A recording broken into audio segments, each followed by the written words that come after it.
Presidenti i SBA Donald Trump njoftoi se ka urdhëruar administratën e tij dhe agjencitë përkatëse shtetërore të rindërtojnë dhe rihapin burgun famkeq të Alcatrazit në gjirin e San Franciscos. Sipas manjatit president, kriminalët më të dhunshëm dhe të pamëshirshëm mund të dërgohen atje.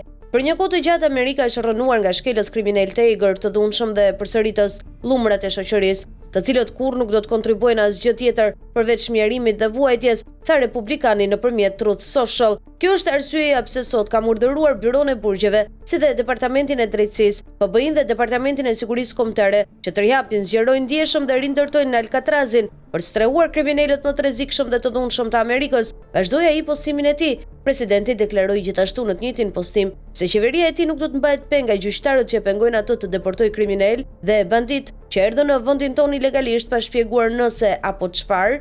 Urdhri i tij për të rihapur këtë burg ka të bëjë me politikën e tij anti-imigracion. Sipas presidentit Trump, rihapja e burgut, i cili u mbyll në mars të vitit 63, do të jetë një simbol i ligjit, rendit dhe drejtësisë. Burgu i Alcatrazit, ku dikur mbaheshin bosët e mafias, me i njohur i Al Capone, u mbyll vetëm 29 vite pasi u hap për shkak të kostove të tepërta të funksionimit të tij, sipas Byro's së burgjeve të SBA-s. 2 kilometra larg Bagdadit, ish burgu tani është një atraksion turistik në gjirin e San Franciscos, Kaliforni. Republikani e ka bërë luftën kundër krimit një element kyç të mandatit të tij të dytë në shtëpinë e bardhë.